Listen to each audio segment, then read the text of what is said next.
Okay, so it gives me great pleasure now to introduce our speaker for this evening, who's Darius Lukas, who's going to be sharing how to craft a compelling brand story. So I just want to give you a little bit of background on Darius. I know a lot of you do know him, but Darius is an entrepreneur, he's a writer, mentor, and samurai in training. His Singapore-based company specializes in online platforms that include language and writing schools. He studied English literature at the University of East Anglia and also trained as a theatre director at the London Academy of Music and Dramatic Art. As you can see, he's very artistic, and he uses his knowledge and experiences to help brands tell compelling stories through their products and services. Now, included in the multi-million brand companies that he has worked with are Entrepreneurs Institute, Genius U, and Entrepreneur Resorts. So, can you please give a very big virtual clap and welcome Darius Lukas to the stage. Thanks a lot for such a nice introduction. You're welcome. I appreciate it. It's actually really nice to see so many familiar faces. That's really lovely. Because as I was putting the slides together, I was thinking that I wouldn't know most of the people, and actually I do know most of the people. So that's very nice. It sort of changes the tone as well. Whatever I will sort of share, I can easily bring it back to wealth dynamics, the whole methodology, that Roger has created, because a lot of the inspiration has derived from that. So I won't be as specific as I go along, but feel free to then ask any questions and bring it back to what's familiar to you, the profiles, promotion plans and whatnot. So may I start, Katerina? Cool. So actually, Katerina just did the whole introduction, so that spares me, the whole effort of trying to introduce myself. But I guess one of the things that I would sort of mention that really brought me to the point of really devising this whole method of how to use brand storytelling as a tool to help entrepreneurs, small businesses grow their enterprises was actually through working with Roger, for Roger, around Roger for 5 years. So I first started off when I moved to Bali after quitting theater directing, and I was living in London at the time. I moved to Bali, and this was where I met Roger, which is probably the case for most of us here. And I ended up shadowing him on Crystal Circle calls, where he used to mentor, a lot of our entrepreneurs. And now I think he's reduced that mentoring. And so I was around him for like those 3 to 5 years. And then that went into me storytelling for his companies. And then, further going on my own path and merging my training as a theater director, as a writer, and everything that I've learned from Roger into brand story, mentoring, consulting, and so forth. But alongside being, and working with Roger, I've built up my own language learning platform, which was really like taking all the Roger highlights, lessons, tips, and putting them into my business. And by the end of the third year of working with him, I was having a fully fledged business. And so that was like one of the bigger cornerstones that then allowed me to really focus on doing what I love, telling stories, helping other people tell stories. For a couple of years, I traveled around the world and ran journaling workshops, which was all around how to use how to actually upgrade your own personal story before even moving on to your enterprise story.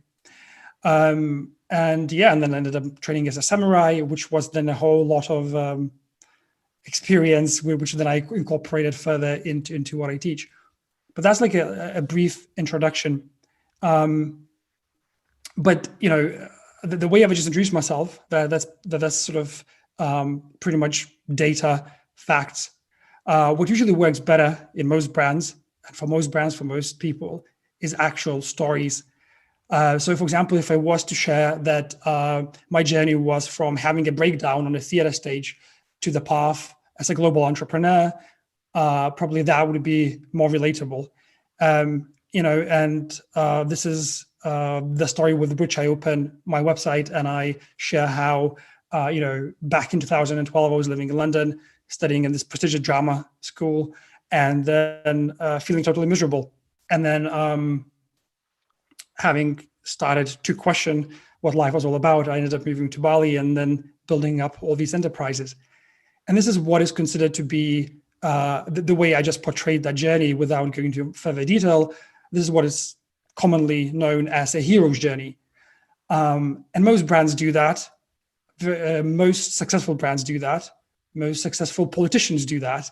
And if you look around, the brands that you'll sort of understand their archetypes, narratives, and storylines that they use to sell their products, to communicate and connect with their audiences.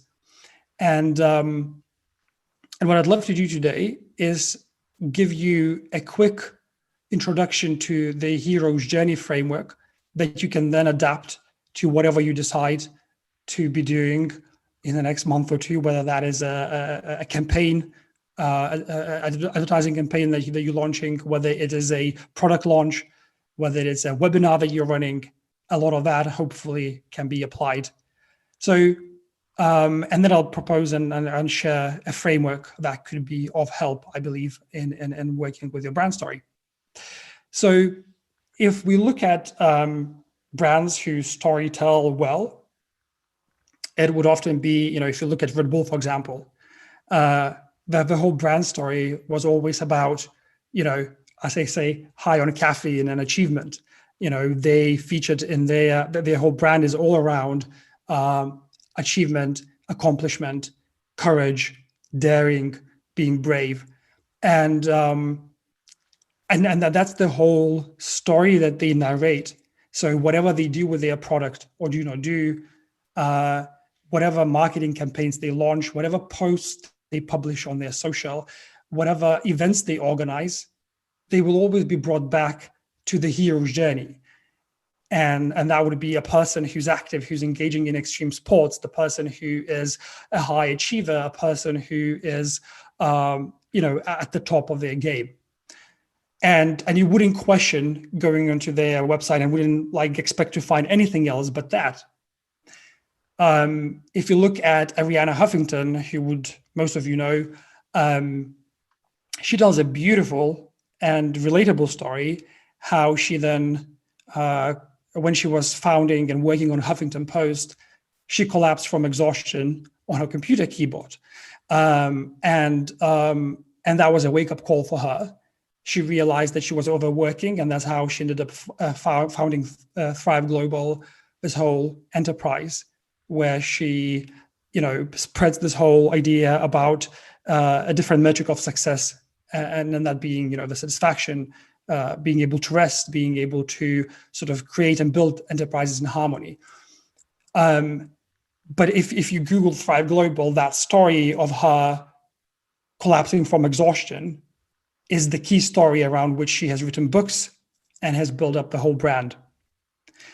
If you look at Coca-Cola, who has successfully been doing their advertising for centuries, right? You'd have this whole story of connection, of pleasure, of happiness. And whether that was in 1950s or, now, they have always been promoting that whole idea of connection and selling happiness in a bottle. And that has always been their story. Now, whether we ethically agree with what they're doing, that's another matter. But these huge companies obviously have shown how they master their storytelling and how good they are at really crafting a narrative that everybody relates to, because that's how our brains work. We understand everything in stories, through stories. And whether it is a team meet with your team members, whether that is a webinar that you're running, whether that is a product launch, everything is really just a story. Even a pitch deck to your investors, that is also just a story, ideally a future story with future promises. backed up by current data, again, packaged in a story. And if you look at popular examples, for example, look at Madonna, so her whole story is, I came to New York with $35 in my pocket, and this whole rags to riches story. So this is just the premise how powerful brands really get us involved and take part in their world, and how they get us to relate to their product, how they get us to connect to their message. And actually, if we look how we all ended up here today, and that is through Roger, through Genius U, through Entrepreneurs Institute. And I think that's what they've done well. They also crafted a very empowering story of which we are all a part. They have created a world into which they invited us and allowed us to then continue and be creating, social circles like this one today, mentoring programs like some of you mentioned that you're running as based on their method. So they really handed us the narrative within which we then create our businesses. So, and if you look at and as I worked, as a storyteller for them, they don't spend that much on marketing in terms of ads and Facebook ads and so forth. Their story is alive within the community.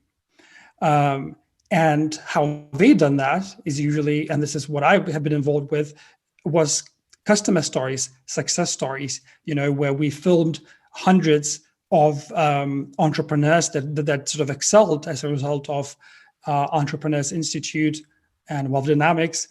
And we've written up their stories, we filmed their stories, we talked about them, we interviewed them, and we created this whole world into which we have all been invited.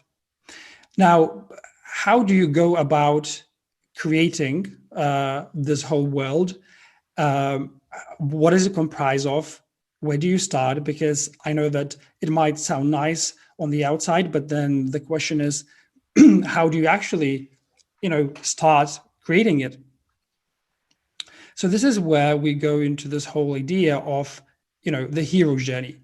And the hero's journey is commonly known as a concept created by Joseph Campbell in 1950s or 60s, where he literally surveyed, looked into all these extraordinary fairy tales, stories, tales, religious tales all around the world.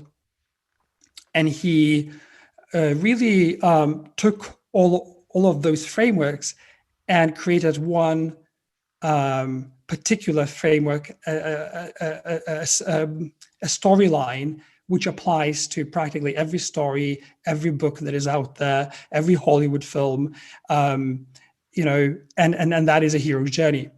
And without sort of going too sort of deep into that, the premise of his framework is the whole idea that we meet a character at the start of their journey, living in their status quo, living a life that is either mundane, uninteresting, or stagnant, and then they get a call to adventure. So, for example, if you remember Harry Potter, he was living under the stairs in that small room.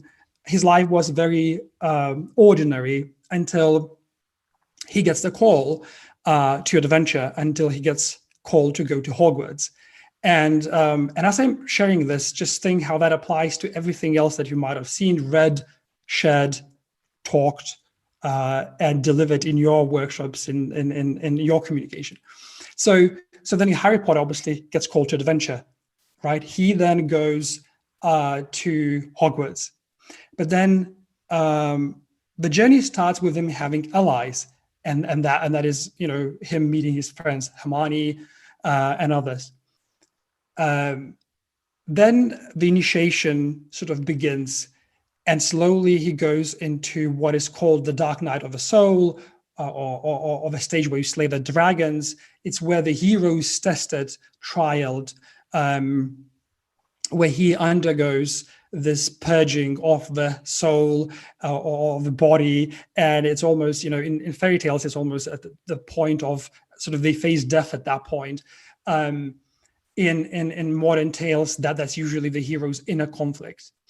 And until they reach the breakthrough and therefore return to their ordinary world as a winner, they return to their ordinary world as somebody who has managed to go on this journey, slay the dragons, find the treasure, and become better of it. And then by them returning to their normal world, change that ordinary world. So that's the traditional story. But now, how does that then apply to your brand or your company? So if you imagine your customer being a character who has a problem, who then comes and meets a guide, and a guide that would be you, whoever is providing the service, the product, the solution to their problem. Then you, as their guide, as their ally, you then give them a plan. And with that plan, that can be your product, your service, your mentoring program, your whichever you decide to create, you then give them a plan and you call them to action, to adventure. And whether that is a weight loss program, and as a result of that, they will lose weight, whether that is, an investing webinar, an investing program through which you will teach them how to invest, this is you calling them to adventure. And then, which then obviously will end in success, or rather will help them avoid failure, depending on whatever product you're offering. So, and this is what these brands that I mentioned earlier have really understood. And then they really mastered this whole art of turning their customers into their heroes, and really create, and their brand then becomes the world into which, as I said, they invite us to be part of, rather than just to buy from and to not really relate, but rather really to take part and actively engage with the brand. And really, I think since we all know and understand Wealth Dynamics and Entrepreneurs Institute, this is a good example of what the brand does, how they then manage to pull us in, make us heroes through giving us their plan, giving us their methodology, giving us their tools, which we then all use. As a result of all of that, we are here, which for most of us, it means, that it helps us, grow and succeed. So at this point, I think a good thing to think about is, how do these brands, and just ask you, that question of yourself, how do these brands turn their stories into cash flow? And then what stories can you be telling to be turning what your stories into cash flow? And in a way, you can transact without a story. You can coldly sell a product. You can offer services as an accountant without attaching much story or soul to it. And that will likely work if you are smart about it. Now, but extraordinary things happen when you do add the story, when you do add that element of soul, of emotion, and create the world for your customer. And then they come in and they never want to leave because they're part of something bigger and greater. For example, in my case, I've created a language learning platform where I have like over 1,000 students, and they're all active paying students. And the reason why they stay is not really the content, because everybody can access content. It's very easy. I mean, language learning is all out there for free. But we empower them through really understanding who they are, what they are wanting, and telling them that learning a language is actually a template for your own personal growth. It's not only that you learn a language, you actually learn a new worldview, and you do that with your community. So we have people who stay for years just because of that. And they email us and say, well, that the language learning changed their life, which to me at first was pretty funny, because I was like, how can that even change your life? It's just learning a language. but I realized that the added value was the story that I told, the story that other teachers told. Because the people that I usually try to hire with my team are the people who have stories to tell, the people who are, really incredible personalities. And that's just the case in my business. But I think, as Roger once actually said, that people usually buy because of a shift in consciousness.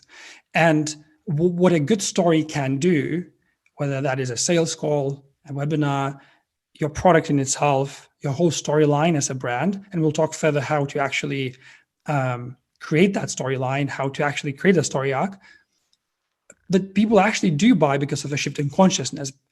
And as they read your story, as they listen to you, they are changed as a result of hearing you, as a result of understanding where you're coming from. And that's the art of actually creating and telling a good story, is when your customer feels rewarded if they have undergone a shift in consciousness through consuming your story. And when I say your story, it does not only mean that you have to talk about yourself, not at all. We looked at examples of Red Bull, like there's no one person that's actually talking about themselves. We looked at Coca-Cola very briefly. Obviously, there is very little about them. Even our Entrepreneurs Institute, although Roger is at the center of it, there are many, many stories that they tell of their customers, their clients, that is nothing really at the end of the day to do with Roger. I remember once we did this video with, some of you might know him, Michael Dong, who is, I think, an investor, property investor in the UK. And we shot this video story, a 3-minute long video story, where he told us how he managed to really change his mindset around how he invests and how he scales his portfolio. And we had so many people come to us after that story who said, well, actually, I realized that so much more is possible for me. And that's because of that I'm joining, Crystal Circle, or buying whichever program that was there at the time, because we managed to actually turn one of the customers into a hero and really tell their story in those 3 simple and short minutes. So if you think that every piece of writing, video, audio, product or service that you create at the end of the day becomes a mini hero's journey that you are taking your customer on. And obviously we could talk a lot in how you actually create that and what comprises a hero's journey. But I'd love to offer, like a very specific starting block framework that could help you, start mapping out your brand story. And hopefully we'll sort of go back to the given examples, and you can then ask questions. But just before I go into actually breaking down the framework, I just wanted to ask if everything is sort of more or less clear. Are there any immediate questions that are arising? Is there anything that you're wanting to ask or say? Just very quickly, while I take a sip of water. Yes, Shireen had a question that she put in the chat. Did you want to share your question, Shireen? Sure, no problem. I think while you were speaking about the journey, the hero's journey or story brand, because I took a course and I had to create like a roadmap where the kind of, the client starts and where he finishes. And I think this is like a hero's journey, right? It's like the client where he starts and where he has to finish. Well, you can apply the notion of hero's journey in many ways. So you can first look at holistically at your brand as to what story you're telling as a brand as a whole. Yeah. So like we've looked at it very generically, what Red Bull does or Coca-Cola does. Now you can then look into what is their hero's journey within your company, within your product, within your service. Like what is their journey that they go through as a result of joining whatever it is that you're offering. and you can equally apply that for sure, because what you will show to them at the start, you'll show them where they are at right now, Yes, and exactly. where they are wanting to be or what they are trying to avoid, So yes, it definitely applies to your journey. And a successful customer story is actually showing that trajectory of before and after, how they started off and evolved throughout, your product, your service. Mhm. But usually these things that are hidden, usually they don't show them directly, but in some state, some kind of, depending on I think the services they offer, they can show them, right? But usually, like big businesses, they don't really show the journey. It's kind of hidden within their services, right? Well, it's implied, it's implied, it's communicated out they won't say, this is what happens step by step, but they will tell, like Coca-Cola says, you suddenly be happy as a result of buying that bottle. You will be an overachiever if you drink Red Bull. If you join Thrive and their course, you'll get your entire team harmonized and be able to sleep at night. It's all communicated there. And they also show where the people are at right now and what is the state that they need to get out of most of the time. So it's usually implicit already in most cases. I might just continue, and then you might have questions towards the end, and then you can ask.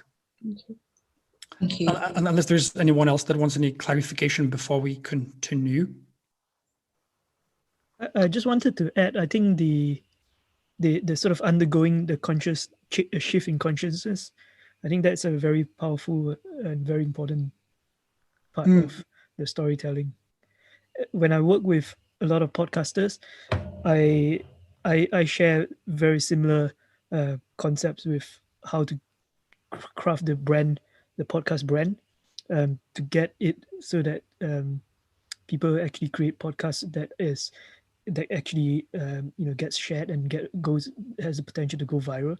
And I think everything comes down to the ability to for the stories within the podcast to be to shift someone's consciousness. So I think that was quite useful. Yeah, 100%. And that's definitely what a good story does, That's why we're so hooked on Netflix sometimes. Okay, so awesome. Okay, so now whilst the first part was sort of fairly, well, one might call it theoretical, but I hope to make it as practical as possible as we go along, and especially in the Q&A part. And also, if you have any specific questions to your brand, feel free to ask them at the end. But now let's move into actually, starting at the most important part and pillar of telling your brand story, and sort of telling and and crafting an overall coherent story that everybody can relate to, become part of, and immediately by coming onto whichever social profile you run and have, that they would immediately have that sense of what you are about, and that they would be able to either resonate with your story and want to become part of it, or be able to immediately identify that that's not for them and work as a criteria or as a filter for them not to join, not to follow. And that's also okay. But and so the way that starts is really, looking at what are the key 3 pillars, in other words, themes or through lines that I am communicating through my brand in every possible medium, including my, whether it is services and products, product descriptions and social media posts, videos, absolutely anything and everything has to become part of that whole and not to be disparate or just sort of loosely hanging around. And what I mean by that is that when we start working with, and actually Neves was part of the Brand Story Bootcamp, one of the initial cohorts as a group, so she can later share maybe what her takeaways were. So what we usually do at the very start is you look at what are the key 3 themes or through lines that you are communicating through your brand. Through line in theater or in film is the character's main purpose of action in terms of the plot. It's what they are trying to sort of carry out throughout the play. It's their main narrative. And in your brand, that becomes what a theme or 3 themes that you are actually driving and that really drive your products, your services, and everything that you do. So here, and I'll share this framework as well. I'll drop the link where you can just sign up, and I'll send you this framework as a Google Doc. But this is where I want to like break down the thinking that could potentially help you, start mapping that out for yourself. So once you map out the 3 themes, they could look something like this. In my case, it is theme number 1, brand storytelling and strategy for freelancers, solopreneurs, and SMEs. Then journaling as a personal growth tool for women plus 50, usually professionals who are professionals or starting running their own businesses. And then as a sort of flair or spice to the soup, I bring in the ancient philosophies, which is I Ching or samurai, to support anything that I would be communicating, teaching, telling, sharing through brand storytelling and strategy and journaling. So what this means that every product that I decide to create, and any program that I decide to create, any post that I put out would have to fall under any of these 3 categories. And if it does not fall under any of these categories, then it's something that we shouldn't be putting out at all in order to maintain the consistency within the brand. Because a lot of the time you'll see, people sort of sharing everything and anything on their profiles. And after all, when you come and visit their profile, you have no idea what they're on about and who they are, whether as a brand or as a solopreneur. So this is where you start sort of really building those 3 pillars that will drive your entire brand. Because there are ways to then attach the stories to your products, the way you market them, the way you sell them, and really be powered by very clear and concise message. And the fewer the messages, the better. If you think of Gary Vee, for example, and what he does, I don't agree with what he does, but he's a master at having those couple of messages and just marketing them, insanely.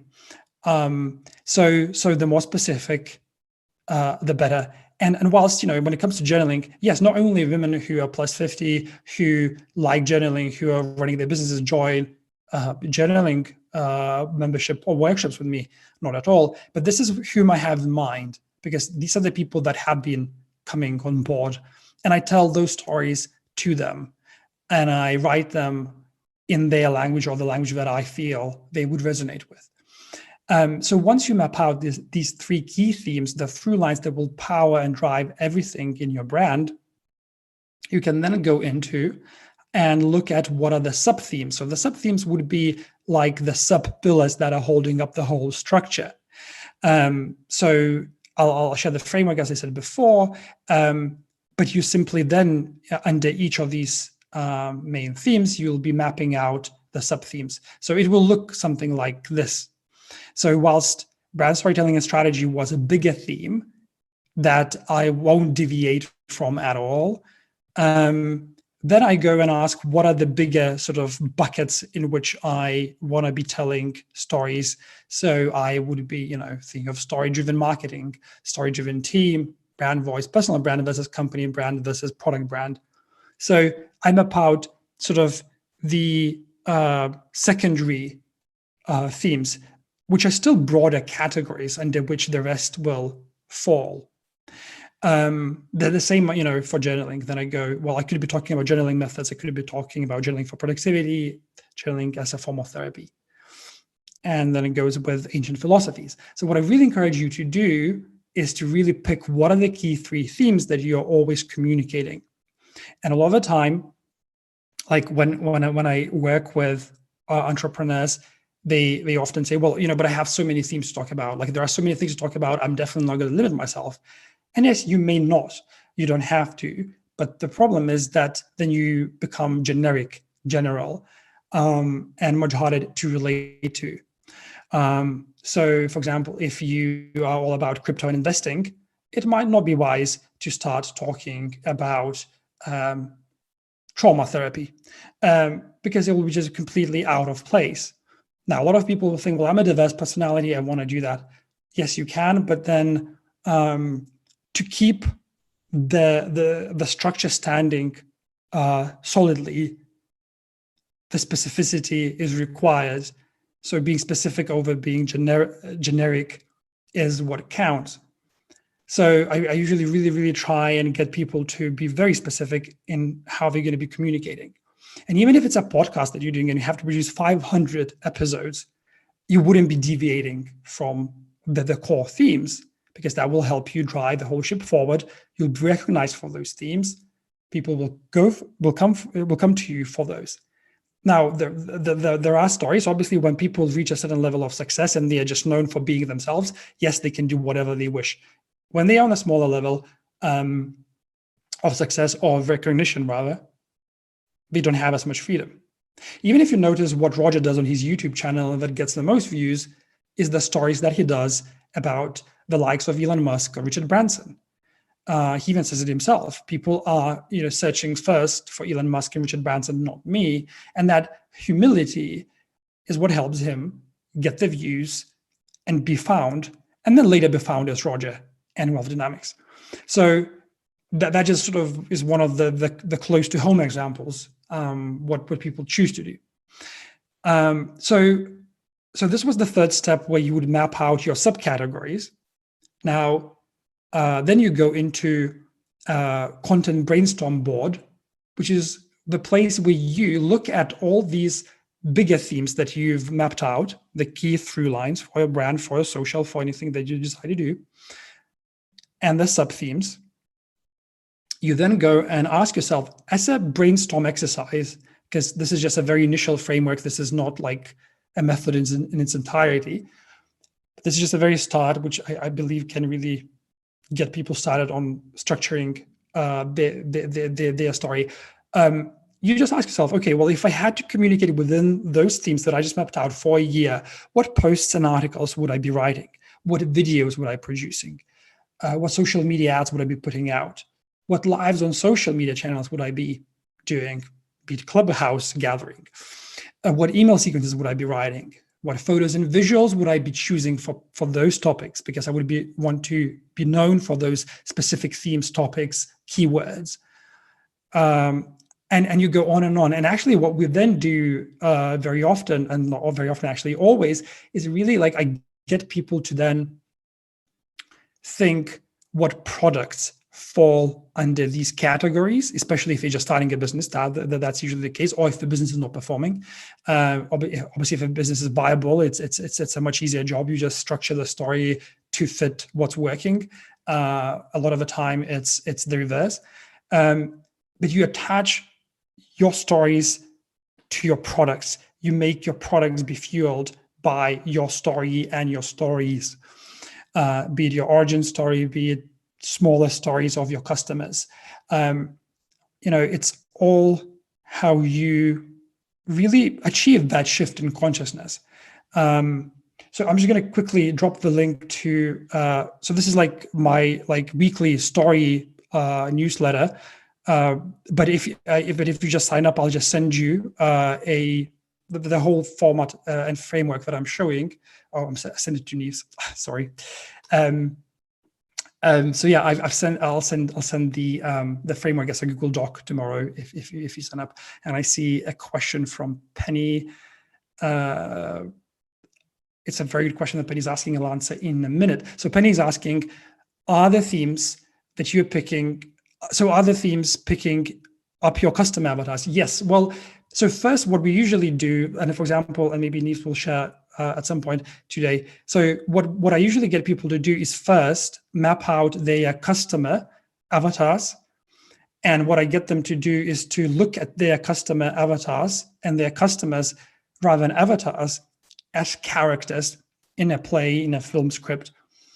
And the reason why I do that is where I said that, We want to be creating a whole world for people to come into. Now, for that, to view your customer as an avatar, as a statistic, is quite, it doesn't do the job. So if you view them as a character, as a fully fledged human being with their own story, you really see them fully for who they are, and you're able to then communicate to them. So first, we usually map out we do the simple mapping out of customer avatars as well, but then we go further into actually mapping out their psychology. And actually, there's one simple step that I included at the start and I didn't share, is one simple exercise is that I get people to do. I ask them, so say, imagine that your potential customer is at home scrolling through their Instagram, Facebook, LinkedIn feed. What is running through their mind at that point? What are they thinking about? What they are worrying about? And really write out that dialogue, that monologue in the first person as your potential customer. Because your potential customer is not the person, it's not just Claire who lives in London who makes X amount of money and has X amount of children, but it's also Claire who has all these particular worries, desires, dreams. And there is the dialogue into which you want to tap in. And not only that you want to tap into the dialogue that she's running through her mind, but also you want to be using her vocabulary and her vernacular that she uses for herself. So there's a lot of work that I usually encourage people to do with that, is really look at their customers as characters and create that play, that script, that brand, that world for them to come into and become part of something much bigger. So customer and their story usually comes first or second. And first, I usually try to start with your origin story. So that's, in the case of Arianna Huffington, was that story where she collapsed on her keyboard. For companies, and you can create an origin story for a company, and it might not include a person. It's always possible to do that as well. So and you can do that for a personal brand, for a company brand, for a product brand. But so you work your way up. And at some point, once you've mapped out your customer and their story, you mapped out your brand story, and the key messaging pillars, you looked at how that reflects in your copy and your website. You then want to look at how that story, bigger story and multiple smaller stories, then relate to your products and how they drive your products. Like a lot of the time, how I find that, like in the learning community that I have, or even the brand story community, it's enough for me to write 2 or 3 emails telling a compelling story, and I get a lot of replies of people wanting to join whichever product is in question, because I'm very clear about what stories I'm telling in order to connect to my audience, and I'm trying to the best of my ability to speak in their language. So to recap, this is a very, very quick, very brief framework, which can sort of start helping you create that solid foundation upon which you can then build further. And you can then look in a much smaller detail as to what story you're telling within your team. For example, if a lot of you are familiar with Team Charter that Roger promotes, that every business at green level should do, that's a story. That's like 80% of that Team Charter is a good story. Like one of the one of the steps at green level is building a strong team, creating the talent pathway. How do you create a talent pathway is actually obviously tell a good story about your company, about the opportunities and possibilities for the person joining the company. I mean, so it's all a story. And for example, Roger is a master storyteller. I'm so happy I can use Roger as an example here. Otherwise, it's usually a can't. So this is pretty cool. So yes, and then you go further and really, tell these stories in whichever format it comes. So for example, some of you mentioned health dynamics. So we created, say, Joe's story, how Joe Formosa turned his struggling health clinic into a thriving global online business. We really mapped out her origin story in a way that obviously empowered her collaboration with the Entrepreneurs Institute. Or like Angie's story, how Angie instead went from a PA job to a leader in the education revolution. Obviously, there's a whole other topic is how you actually craft these stories, and that's more of a story skills workshop program type of thing where you look into how you actually tell the story. But now we just look at it sort of more holistically. But one thing that I would say is to really just, if this is of your interest, start looking at whatever is around you, whoever you're following, and really ask what stories they are telling, what stories they're telling through their webinars, their services, their products, and really try to identify them and pick the best people to model on, because they would have cracked the art of storytelling. So maybe that would be a good point for questions. Or maybe actually, Neves, would you like to add anything in terms of what was your experience of actually mapping out your brand story and identifying your brand story when we were working in the Brand Story Bootcamp? Maybe you can add anything that I haven't yet said. Yeah, when I signed up, I didn't really expect that there will be so much content, which is super useful. So when we started, we first had to go back to our own story and map out our own lives, which for me was so many ahas, because as entrepreneurs, I think we always look forward. What is the next thing to do? We don't really often look back. So once we get to look back, I find so many threads that actually allow me to see where I want to go forward, because the reason why I joined was that I've been 20 years in this beauty business, and I was wondering what is it that I would like to do next. And it felt like an open space, and I didn't know which way to go. So once I looked back, I realized that the threads are already there. I just need to take them, follow them, and create the next thing by using what I already created as my path. It was something that I loved and enjoyed being part of. We had an amazing group of people, which helped a lot to compare to where they are and where they are going. So I really highly recommend it. I had lots of fun, and it was something, and I loved that you actually gave us so much that we could take. Like now, when I want to do it, I can just go back to the formula and just use it for many different things. It's like all nicely written there. You don't need to brainstorm. You just follow what is set up, because it allows you to really effortlessly create, the product, the story, to work on the client. Yeah, it was amazing. Thank you, Darius. Thanks, Steve. I didn't know you were going to be here. That's very convenient. But actually, with Neves, I remember how we sort of connected, and then she said, well, I want to start this whole new thing. So that means I don't have a story. I've been running beauty salons for 20 years, and then therefore it's not somehow related. And I was like, well, that's exactly what makes your story powerful, because you had been running these beauty salons for 20 years.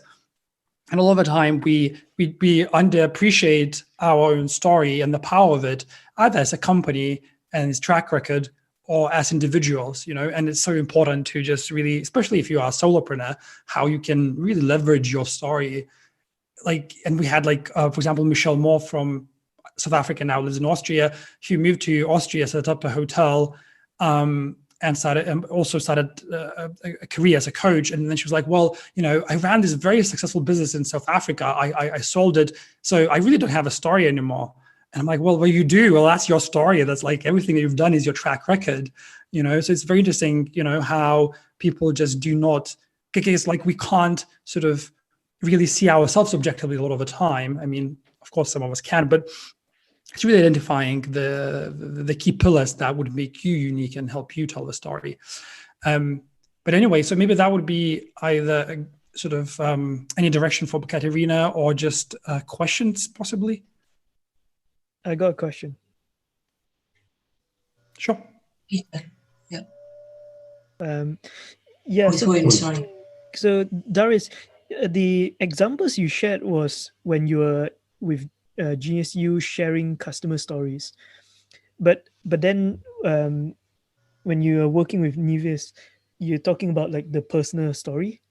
So how does it differ when it comes to personal story and compared to customer stories. So one of the things that I've been struggling is my personal story. So I've always used customer stories because it was easier. I guess as a star profile, I can quite easily shine a light on my existing customers. So in terms of my personal story, how do I actually craft it? Is it just the storytelling structure that I need to, put the pieces together? Or, I mean, I obviously I know my story, but then I don't know whether that itself is enough, or is it does it do the job? But that's the one thing I couldn't figure out. Well, I think it's always a good strategy, especially if either one is uncomfortable with telling their own story, because that happens quite often, or you're unsure how to tell your own story. Definitely, like, the best tactic is to actually tell the stories of others. That's 100%.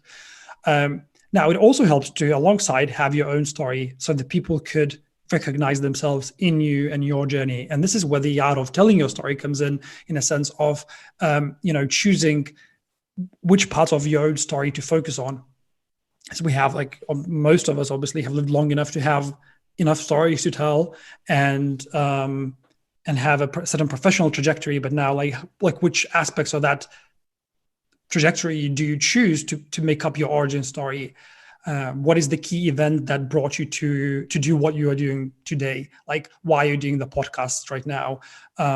Why are you not? I don't know your story well, but like, why are you doing podcasts and not in a job? What makes you want to help others tell their stories through podcasting? What is it about your story that people can see themselves in and realize that you have what it takes to help them on their journey? And these can be very simple things. It doesn't have to be massive accolades. It can be just your human accomplishments, just the level of empathy, a certain story. Like in my case, like, I share how, and that whole story of having a breakdown on a theater stage is fairly true, in a sense of that I had a breakdown before my first press conference as a theater director. And I realized that it wasn't working for me. And this is really what made me question. So I used that story as a pivot story, as a key story that, was my call to adventure. So you do map that out in a sense of, and it is a process of editing that, and realizing what would work, totally. But you do both, I think, at the same time, and start with customers, because it's easier to see on others what their story is. It's much easier to see how great other people are and what they're good at, and emphasize that. So it sometimes takes more work with our own story and to blow our own trumpet, which is not always comfortable, and sometimes it is. So. Cool, thank you. Yeah, that was very useful. I've got a question, Darius. Sure. So I'm interested in what you said about the through lines. Is that what you call them? So, yeah. For example, for me, I've done kind of lots of different things, and I know that health and well-being is kind of, I call them red threads. It's something that connects them, but I've not been able to connect them in a way that I like so far. So these through lines, how do those work in terms of bringing together lots of different kinds of themes, for example, into something that's coherent in terms of a brand story? So what would you say are the key themes that would be the themes that you would be focusing on if you had to try and narrow them down? What would you say? On the spot, what? Because health and wellness, obviously, they are massively broad categories, which is just the door to enter. But now, which are the chairs that you sit on? What are the chairs that you sit on? What are they? Well, for example, I've got a lot of stuff around yoga because I've been doing that a long time, so I kind of know a lot about that. But I also do coaching, and I have a particular approach that I use, and I can see the similarities between the two, but I can't quite work out how to merge, bring it all together into a really powerful story. Well, but first of all, they as categories are not too far off, so you definitely can easily have yoga, and obviously probably you'll go into being specific, what type of yoga for whom and so forth. And alongside, you can have coaching easily and make sure that there's a bridge always between the two. You link back from one to another. They're totally there. And then your story is like, how did you get to do that? Why are you doing that? What is it in you that is making you do that? You know, and you want to storytell. So I would just say, yeah. So that would be your two main categories. Plus, add the third, whichever is of your. Just as you said, you have many, and then build down from there. You know, like because so for example, my original background is in the corporate world. So I left that, did yoga, coaching, read hands. So I got a lot of things, but it's all around spirituality and health and well-being. Yeah, but they all related, you know, Yeah, and you definitely want to use your story while you left corporate. That this is your story, you see. So this is gold. I don't know the story fully, obviously, but this is what you want to use. This is probably what brought you to yoga. This is what probably, you know, makes you a good coach. This is what makes you understand what people go through if they're stuck in a job. You know, whether they are harming their bodies just by sitting at the desk for 12 hours or just being uninspired, you know. So definitely, I mean, that's your story. So it's very good. I mean, definitely use that. So how did you go from a corporate job to being a yoga teacher and a coach, you know? I've written the story already. Say again? I've written that story quite a few times. I just never use it. Well, maybe it's about time. Okay, so that's interesting. Okay. You got it all there, you know. They're not too dissimilar. All good. Awesome. Thank you. We've got Penny, who's actually shared a very powerful story in the chat, and she's happy to share that with us. So if she'd like to mute herself. Would that be okay with you, Darius? Oh, absolutely. Go on. Yeah, well, I just suddenly realised, just hearing you talk about the kind of inner dialogue, it just suddenly triggered what's the inner dialogue that happened in me when I've been talking about the woman, you know, the women leader things and why I'm so passionate about it. And what it started triggering me is my inner story about the fact that actually I was brought up in a Greek Cypriot family. And my father was a very male dominant man, and he brought me up and the girls up in this kind of community that actually women were there to serve men. And I have two memories of my father beating me. One because I had failed to clean the dishes. And the second one, he got me out of bed early in the morning because I had failed to clean his shoes. And he beat me with a stick. And it's like this terrible memory that I have of actually being brought up in a situation where, A, I was required to be of service to men. Secondly, that I didn't have any personal freedom. I couldn't go out with my girlfriends. I couldn't go out with boys. And it was very, very restricted. And the prospect that I had with my father was that I was actually going to end up having an arranged marriage. It was that serious because my family were immigrants into England, and they were sort of holding on to this really tight community sort of printing. And my father died when I was 16. And that was almost like the freedom that I was given because he died enabled me to live a whole different life. And you know, obviously at the time I was very, very distressed, but looking back on it now, it's like that was my call to adventure, because then I chose not to stay in the Greek Cypriot community. I became independent. I went to college and university, and really stayed separate, very separate from the Greek community. And I can see that the printing that I had is the printing that I see so many times in so many women, of all different orders. You know, it might be, mine was very hard, but women even today, they're printed by this thing that they have to be pleasing, that they have to, be pretty, that they have to serve men and keep men happy and keep men pleased. And it's like, that's just anathema to me, and it should be anathema to women. And so really, it's just got me thinking. That's my story, the backstory to why I want to make a difference in working with women. This is such a beautiful story. I mean, thank you so much for just being so open and sharing it. Sure. And imagine, like, one thing is to say, I want to empower women around the world, which sounds just ambitious sometimes. But if you tell this story, we relate, like, we really get it. Like, I would, if I was a woman, I would struggling in a certain situation and heard that story, I would love to connect with you and be like, that's who I need to talk to, because she gets me, she will get me, right? So she's not just having a political cause that she's campaigning, it's her story. And this is what makes you tick, right? We probably all now listened and it moved us. Yeah, So thank you for the opportunity. So beautiful. Yeah, thanks, Penny. Now, Shireen, I know that you had your hand up. If you'd like to mute yourself and ask your question. Muted. You're muted. Yeah. Yes. Sorry, I just wanted to ask Darius, you mentioned the bootcamp. So what do you offer exactly?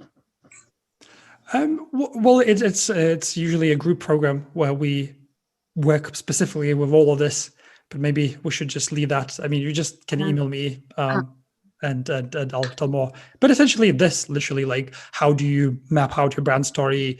How do you tell your story either as a solopreneur, an individual, or a company? Who are the customers with whom you're communicating? How do you then link those stories to your products? How do you then, actually in Roger's terms, create a promotion plan which is powered by stories, and then further learn to tell stories through whichever medium is your medium? Mm-hmm. But that's very briefly. But if you just, Darius, I'm interested in that as well. Awesome. So I can just connect. Yes, if you could send me the details, or if they want to get in contact with you directly, we can do it both ways. Send me the details, and then we'll send an email out to everybody so that everybody has access to that. And if you also want to private message Darius, then feel free to do that as well. Yeah. And actually, if you just simply now, like that link that I sent, that I dropped for the framework, if you just enter your email there, I'll remember your name and I'll message that way as well and send the information to Katerina. Totally. But I'd love to be answering questions possibly, because that's probably more value, and we can talk the whole other things, programs and stuff after.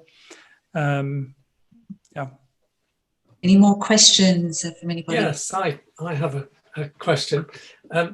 Darius, I don't suppose you know the answer to this, but I'm wondering where, I love Roger's stories about Elon Musk and, the robot wars, kind of Amazon and Tesla and all that kind of stuff. How does he find those stories in the first place? Well, what he usually does, he has this whole, I think it started off as an entrepreneur inspiration series. If you go to his Facebook, there will be an album on his personal profile where he had been writing these stories for 5-7 years. I think that his whole approach is to find something topical, meaning that is current, that people will be searching for, and finding something interesting in that story. So I remember there was once, I can't remember the name, I think a couple of years ago, there was this Olympian who won a gold medal in the swimming category. And Roger just managed to go search, look him up, and find some really interesting details which nobody had ever heard of. Like, I can't now. Yeah, he's a Singaporean. He's a young Singaporean swimmer, and then he met. He I think he met who's the guy, the American swimmer, the all-time. What's his name? Michael Phelps. Yeah, Phelps. Yeah, so there was like a photo of this young boy who was like a teenager, and then with Michael Phelps, and then another photo of like him beating Michael Phelps at the Olympics. So yeah, that was, I think, the main. Yeah, and the point being that, so he manages to take something that's current, find different and unique insights, I suppose just by being a genius that he is, but also just knowing how to Google. And then he writes it in a very concise way, in a way that also major publications then sort of pick up those stories because they are topical at that time, and they sort of like, approach him and sort of just put them in whatever publication that they run. So to answer shortly, just keep an eye on what's current, find a unique angle on that, ideally through the lens that would relate to what you do. That would be topic that those people that are looking for example, Elon Musk could become your clients. So if you structure that story in that way, he also very often structures that story, not YouTube channel possibly, but the written stories, he does usually structure them in the hero's journey type of way, because it's often the stories how an entrepreneur X, was poor and lost and whatever, and suddenly found the specific formula, and through which he then, created this global business. So that usually be the template actually that he uses in one shape or form. If that answers your question, Peter, at all. Yes, thank you. Yeah. I mean, it's a tremendous idea. I've immediately thought, well, there's the guy who persuaded me, an entrepreneur, to go big on Bitcoin. I could maybe kind of do some YouTube videos about my hero who got me into Bitcoin, and kind of his name, because he has a massive following. It would probably, people searching for his name would kind of bring me up doing my kind of take on him. So thank you for that idea. That's a gem, that is. Yeah, 100%. And then obviously probably there are people in crypto world that you follow, and just see, and even like, for example, Elon Musk tweets something and says something about crypto. You can then turn that into your story, so just find the key people that would be Googled and take stuff from them and get. Because you know what Elon Musk did? He changed his Twitter name to Bitcoin, and then put this cryptic tweet in saying, well, it was inevitable, really. And that's what took my account through $100,000. His little, that tiny little intervention. And this is the story that you should to buy it. And this is definitely the story we should be doing either in writing or a video, like, how Elon Musk helped you, 10 times your crypto account as a result of, his tweet. And then, and just share that and in that sort of structure. And that's a very, very good story. Yeah. Fantastic. Thank you. Awesome. Thanks, Peter. Any more questions?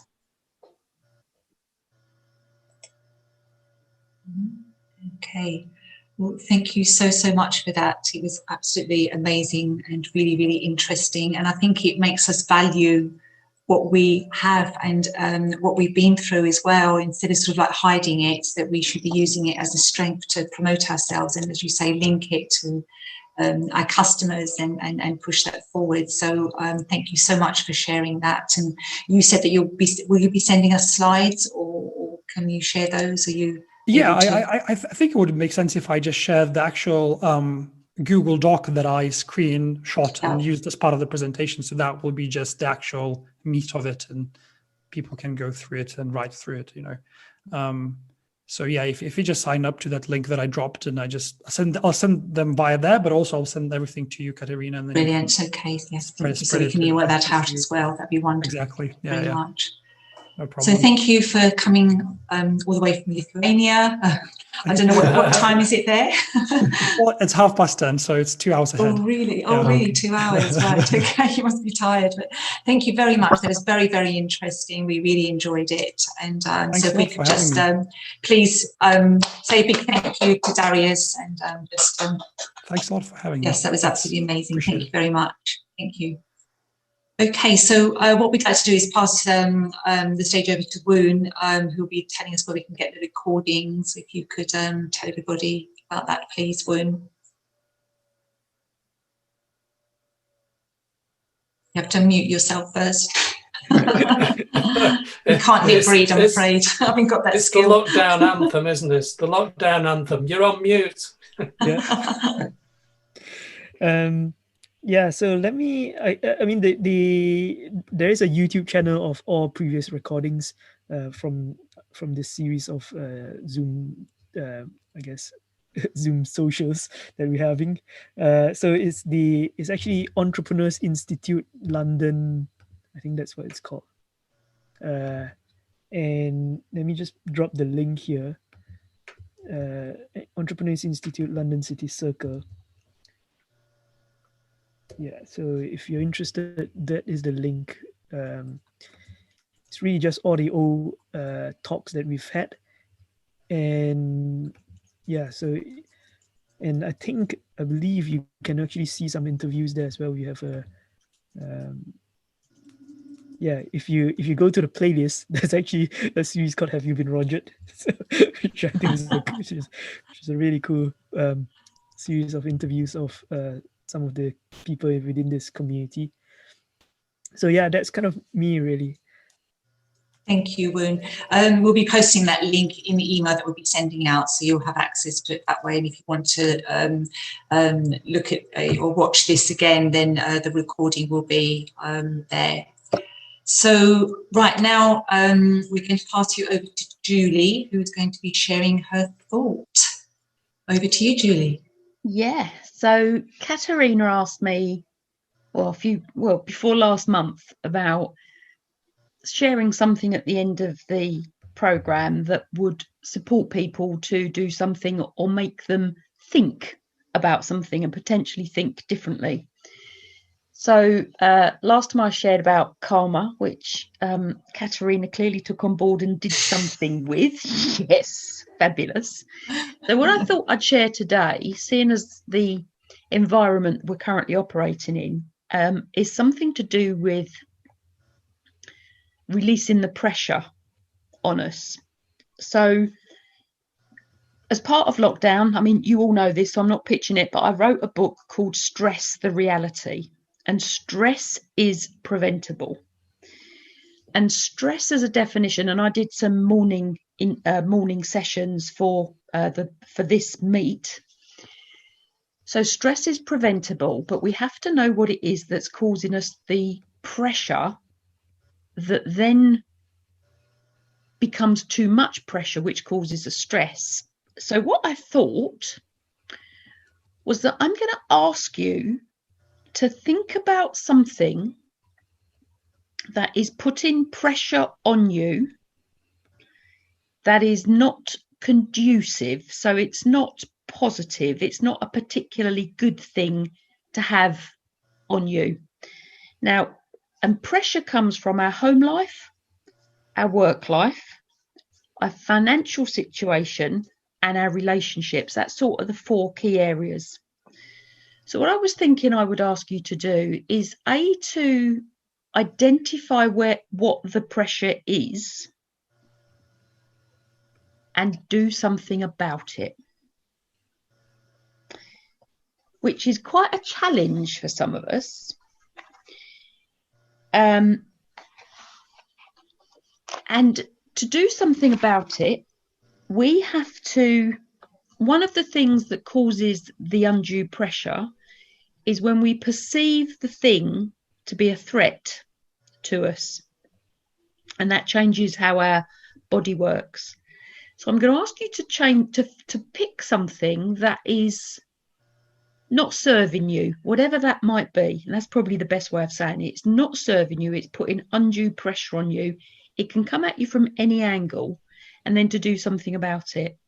So it could be something that you are, it could be a relationship. So it could be somebody in your life who maybe isn't being as positive as they could be towards you. I'm going to ask you to have the conversation, release the pressure. It could be something that you know you're doing to yourself, as in maybe eating something you shouldn't, drinking something you shouldn't, doing too much of something you shouldn't. So to relieve the pressure and change it. It could be that you are not doing any exercise.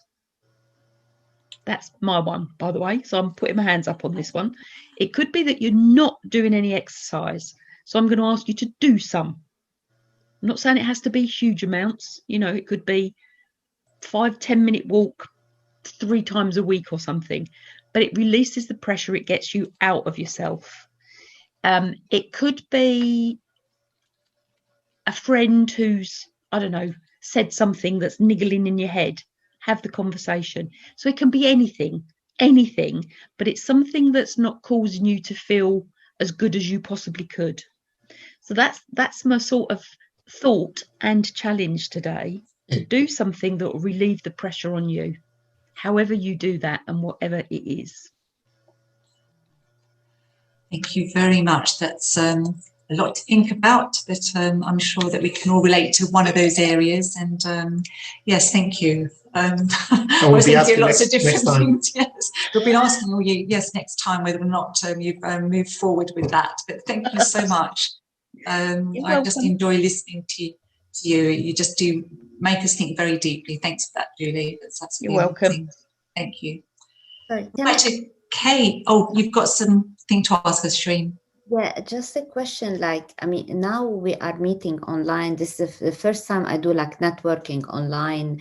How do we exchange? We don't have like business cards to exchange, for example. How do we connect together afterwards? Yeah, the easiest way would be to join the Facebook group, the Entrepreneur Institute London City Circle. We'll send you a link. We can have a chat about it maybe on the phone. So you know what how to connect with Genius U and with the London community as well. But yeah, we got a Facebook group and a Facebook page. You can connect to other people from London. Okay, wonderful. Thank you. Welcome. Right, okay, so our next meeting is going to be on the 3rd of March, and we do have a speaker who's going to be coming to talk to us, and that is Gayle Edwards, who's just joined us. And I just want to open up the stage to Gayle, who can just introduce herself briefly and tell us what she's going to be talking to us about. So over to you, Gayle. Hello, everybody, and thank you very much for inviting me this evening. It's lovely. Oh no, don't tell me my internet's about to go. You're fine at the moment. We can hear you, you're fine. You can hear me, okay, great. It has been unstable all day, so forgive me if I just suddenly disappear. But thank you anyway for inviting me this evening, just to introduce myself and also to get to see some of you as well. So in March, I'm going to be coming to talk to you about something a little bit random, but it's not as random as you realize when I explain to you. It's all about standing up in your own hallelujah. And really what that's about, it's about your personal brand. It's about being able to leverage your unique qualities, gifts, talents, and expertise in order to amplify your brand, in order to create clear, confident, and articulate messaging about your brand. And also, let's be honest, we are all in business, and we are in business in order to create profits. So we're also going to be looking at how your personal brand helps you to multiply your profits.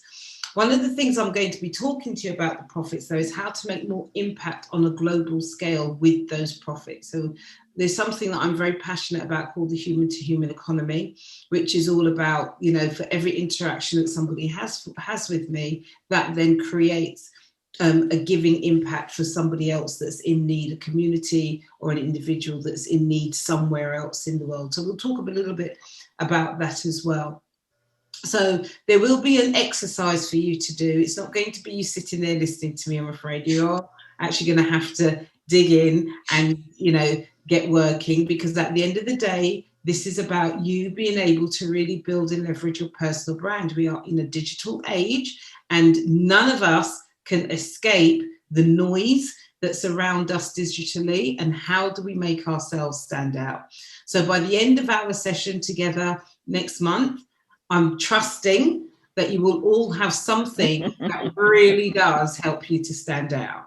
So thank you for the time. Thank you very much, Gayle. And obviously we're going to have also the story that we will have prepared. Thank you to the various input today. So it's quite fitting that we carry on along the same line, because I think all entrepreneurs struggle to tell their story. Absolutely. As we found tonight, tonight from Darius and from Gayle. So it's something that it doesn't matter what business is. in which area we operate, but we can all have a little help in our story, and we're working on that. So thank you both for the presentation tonight and for the one that we're going to have next month.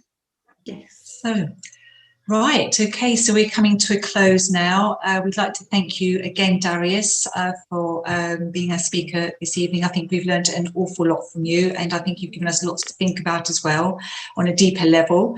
So thank you for that. And thank you to Peter and Woon and Julie as well for, yes, sharing everything, and for Gayle for coming and sharing with us what we can expect next month. And so we just bid you all good night, and thank you for coming.